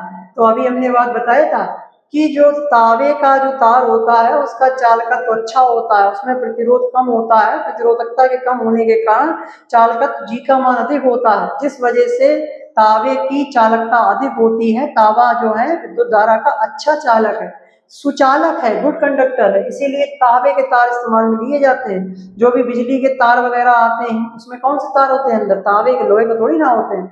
और लोहे का एक कारण ये भी है कि लोहे में जंग लग जाती है। भाई बाई चांस अगर प्लास्टिक की कवरिंग नहीं रही, उसको खोल दिया गया, खुला हुआ है, नमी अमी वगैरह से उसमें जंग लग जाएगी, इसमें जंग नहीं लगती। ठीक, देखो तावे और एल्यूमिनियम का विशिष्ट प्रतिरोध जो होता है वो लोहे की तुलना में बहुत कम होता है, लोहे की तुलना में बहुत कम होता है इसका विशिष्ट प्रतिरोध। इसका मतलब ये है कि स्वभाव से ये धातु में करंट के रास्ते में बहुत कम रुकावट पैदा करती हैं और इनका चालकत्व बहुत अधिक होता है। यदि हम लोहे का तार लगाएंगे तो उस प्रतिरोध के कारण तार बहुत जल्दी गर्म हो जाएगा और बिजली की क्या होगी? बर्बादी होगी। बिजली की क्या होगी? बर्बादी होगी। कल हमने एक बात बताई थी कि तापमान बढ़ाने पर क्या होता है? प्रतिरोधकता बढ़ती है। प्रतिरोधकता जब बढ़ेगी तो चालकत्व घटेगा। ठीक, तो कल के लेक्चर में ये बात हमने बताई थी। निष्कर्ष देखें, इसीलिए हमारे घरों की वायरिंग के लिए तावा, कॉपर या एल्यूमिनियम का उपयोग किया जाता है, लोहे के तारों का उपयोग नहीं किया जाता है। कम प्रतिरोध पर अच्छा चालक होगा, कम गर्मी, कम बिजली की बर्बादी होगी। तांबे का पतला तार जो होगा उसका कम प्रतिरोध होता है, रुकावट बहुत कम, तार कम गर्म होता है, करंट आसानी से बहता है, बिजली की बर्बादी कम होती है। लोहे का इसके अपोजिट में है। ठीक, स्क्रीनशॉट लें, उसके बाद आगे बढ़ो। अगला देखिए, गीले हाथों से बिजली के स्विच को छूने पर बहुत तेज करंट झटका क्यों लगता है और सूखे हाथों से उतना मतलब खतरा नहीं होता है कि नहीं? भाई गीले हाथों से अगर हम जो है किसी स्विच को छुए, जो है उसमें खुले हुए तार है, स्विच खुला है तो हमें करंट लगेगा, सूखे हुए तारों में नहीं लगेगा। क्यों? क्योंकि हमारी ये जो त्वचा होती है, वास्तव में सूखी जो त्वचा होती है, जो एपिथेलियम होती है, वो कैसी होती है? विद्युत रोधी होती है, अचालक होती है, ठीक है, नॉन कंडक्टर होती है, इंसुलेटर की तरह काम करती है। लेकिन गीले हाथों में पानी होगा, पानी में अशुद्धियां मिली होंगी, इस वजह से हमको करंट लगेगा। देखो, हमारी सूखी त्वचा का प्रतिरोध रेसिस्टेंस बहुत अधिक होता है, जो करंट को शरीर में घुसने से रोकती है। लेकिन जब हाथ गीले होते हैं तो पानी जिसमें घुले हुए लवण या साल्ट मिले होते हैं का विशिष्ट चालकत्व बहुत अधिक हो जाता है। यह पानी हमारे शरीर का प्रतिरोध बहुत कम कर देता है, जिससे करंट आसानी से हमारे शरीर में क्या कर जाता है? प्रवेश कर जाता है। तो इससे क्या होगा? हमारे शरीर में प्रवेश आसानी से प्रवेश कर जाएगा। ये यहाँ पे देखो एक चित्र लगा हुआ है, ठीक है, तो चित्र से समझ लें। चलें, अच्छा आगे बढ़े। गर्मियों के दिनों में बिजली के तार और आपके मोबाइल का चार्जर सर्दियों की तुलना में ज्यादा गर्म क्यों हो जाते हैं? बहुत जबरदस्त क्वेश्चन है, ठीक है। दैनिक जीवन की केमिस्ट्री है जो हमारे आसपास अराउंड है, लेकिन बच्चे ध्यान नहीं देते, मोबाइल सभी चलाते हैं। देखो मोबाइल लगा हुआ है, ठीक है, मोबाइल गर्म हो जाते हैं, वायरिंग गर्म हो जाती है। क्यों हो जाती है गर्म भाई? देखो भाई क्यों गर्म हो जाती है? धातुओं का एक नियम है, तापमान बढ़ने पर उसका विशिष्ट प्रतिरोध बढ़ जाएगा, विशिष्ट प्रतिरोध बढ़ेगा, चालकता घटेगी, चालकता घटेगी तो क्या होगा? ये हीट पकड़ने लगेंगे, गर्मी पकड़ने लगेंगे, इनकी कैपेसिटी घट जाएगी विद्युत धारा के प्रवाह की, ठीक है। गर्मियों में वातावरण का तापमान अधिक होने के कारण तारों और सर्किट का प्रतिरोध बढ़ जाता है। बढ़ा हुआ प्रतिरोध करंट के बहने में ज्यादा रुकावट डालता है और यही रुकावट गर्मी हीट के रूप में बाहर निकलती है। डिवाइस हमारे गर्म हो जाते हैं, मोबाइल गर्म हो जाते हैं, चार्जर गर्म हो जाते हैं, ठीक। तो प्रतिरोध बढ़ने से गर्मी क्यों उत्पन्न होती है? तार चार्जर का प्रतिरोध बढ़ जाता है। गर्मियों में तापमान अधिक होता है, विशिष्ट प्रतिरोध बढ़ता है, रुकावट अधिक होती है, गर्मी अधिक निकलती है, तार और चार्जर ज्यादा गर्म हो जाते हैं। सर्दियों में जस्ट इसका अपोजिट है, टेम्परेचर कम है, ठीक। चलें, अच्छा स्क्रीनशॉट लेंगे, उसके बाद आने वाला। चलें, अच्छा आज की क्लास के लिए इतना ही, ठीक। आज की क्लास काफी महत्वपूर्ण है, ठीक है, क्योंकि आज हमने बहुत सी महत्वपूर्ण चीजों को पढ़ा है जो इस चैप्टर में हमारे साथ साथ चलती रहेंगी। क्या क्या पढ़ा हमने? चालकत्व जाना कि सर चालकत्व क्या होता है, विशिष्ट चालकत्व क्या होता है, इसको जाना। फिर उसके बाद प्रतिरोध क्या है, प्रतिरोध और विशिष्ट प्रतिरोध क्या है, फिर हमने अंतर को जान लिया, और उसके बाद दैनिक जीवन से जुड़े कुछ महत्वपूर्ण प्रश्नों को, इन्हीं टॉपिक से रिलेटेड, ठीक है, प्रश्नों को जाना। तो आज की क्लास के लिए इतना ही। आज की क्लास में जो हमने फार्मूले सीखे हैं, जैसे हमने एक फार्मूला क्या सीखा है इसको हम बताए दे रहे हैं। जैसे हमने चालकत्व बराबर क्या सीखा है, इस फार्मूले को याद कर लेंगे। जी जो होता है वो 1/r, यानी कि चालकत्व जो है वो प्रतिरोध के व्युत्क्रमानुपाती होता है। इस फार्मूले को हम ऐसे भी लिख सकते हैं कि R व्युत्क्रमानुपाती यानी कि इनवर्सली प्रोपोर्शनल टू 1/g। तो एक फार्मूला तो हमने ये सीख लिया, हमारे काम का है, ठीक। फिर हमने एक फार्मूला ये जाना, प्रतिरोध में हमने जाना कि प्रतिरोध जो होता है R जो होता है वो L के क्या होता है? समानुपाती होता है, ठीक। एक फार्मूला हमने ये जाना, ये फार्मूला हमारे बड़े काम का। एक फार्मूला हमने ये जाना कि R जो होता है वो हमारे जो है लंबाई और मतलब उसके क्या नाम, क्षेत्रफल के एरिया के व्युत्क्रमानुपाती होता है, तो उसको हमने 1/a लिखा। लेकिन इस फार्मूले को हम जब भी यूज लेंगे इस रूप में यूज लेंगे, ठीक है, मतलब ये बराबर का चिन्ह यहाँ से हटा देंगे, इसकी जगह एक नियतांक ले आएंगे रो, और रो के साथ इनटू में AL/A आएगा, ठीक। तो एक फार्मूला हमारा ये सीखा। तो ये 3 फार्मूले आज हमने सीखे। एक फार्मूला ये हो गया, एक फार्मूला ये हो गया, ठीक। तो ये फार्मूले हमारे बड़े काम के, इन फार्मूले को हम कल यूज में लेंगे और एक अपना नया फार्मूला हम ड्राइव करेंगे, ठीक। इन्हीं फार्मूलों को यूज करके हम नया फार्मूला ड्राइव कर। अच्छा एक फार्मूला और सोचा, कप्पा नहीं जाना कि जो सर कप्पा होता है, कप्पा भी तो जो है किसके, कप्पा यानी कि विशिष्ट चालकत विशिष्ट प्रतिरोध के व्युत्क्रमानुपाती होता है, यानी कि इसके व्युत्क्रमानुपाती होता है। तो एक चौथा फार्मूला आज हमने ये भी सीखा। ठीक, तो ये 4 फार्मूले आज हमने सीख लिए हैं। कल हम इन्हीं फार्मूलों को यूज में लेंगे, ठीक है, और अपना एक नया फार्मूला ड्राइव करेंगे, जिसको हम इन टॉपिक से रिलेटेड जो आंकिक प्रश्न बनते हैं उनको हम उनमें यूज करेंगे, उनको सॉल्व करेंगे। ठीक, तो आज की क्लास के लिए इतना ही। धन्यवाद। हमारे साथ जुड़े रहें, पढ़ते रहें, खुश रहें, ठीक है, अपने लिए, अपने मतलब परिवार के लिए, और पढ़ते रहें, जुड़े रहें हमारे साथ, और बच्चों के साथ इस लेक्चर को शेयर करें, प्लेलिस्ट को फॉलो करें, ठीक है, यही हमारा सब मोटिवेशन है। ठीक है, जो भी हम मेहनत करते हैं बच्चों के लिए, तो बच्चों से हम केवल यही मांगते हैं अभी, और तो कुछ हम मांगते नहीं है। ठीक है, अदरवाइज जो भी यहाँ पे करते हैं इसके पीछे की काफी मेहनत है, हार्ड वर्क है। ठीक है, ऐसा नहीं है कि ये काफी सरल है, सर के लिए बहुत सरल है, एकदम आए सर एकदम बना दिया, इसको टीच कर दिया, खत्म। इसके पीछे काफी हार्ड वर्क लगती है। ठीक है, तो बस यही है, शेयर करते रहें, लाइक करते रहें, चैनल को सब्सक्राइब ना किया हो तो चैनल को सब्सक्राइब कर लें, हमारे साथ जुड़े रहें। जीरो से लेवल से हम चीजों को डील करते हैं, हर एक चीज को यहाँ पे हम जो है बेसिक चीजों में उठाते हैं, उदाहरण देते हैं, बच्चे खुद ही समझ पा रहे होंगे। हर एक बच्चा 6, 7, 8 का बच्चा हो, अगर वो भी अपने मन को एकाग्र कर ले, वो ठान ले कि हमें केमिस्ट्री सीखनी है, तो दुनिया की कोई ताकत उसको केमिस्ट्री सीखने से रोक नहीं सकती है। ठीक है, हम समझा के मानेंगे, क्योंकि हम इसी बात पर उतारू हैं। ठीक, चलें, अच्छा, अगली क्लास में मिलते हैं ऐसे ही किसी जबरदस्त टॉपिक के साथ, इसी चैप्टर को आगे कंटिन्यू करेंगे। जुड़े रहें हमारे साथ। धन्यवाद।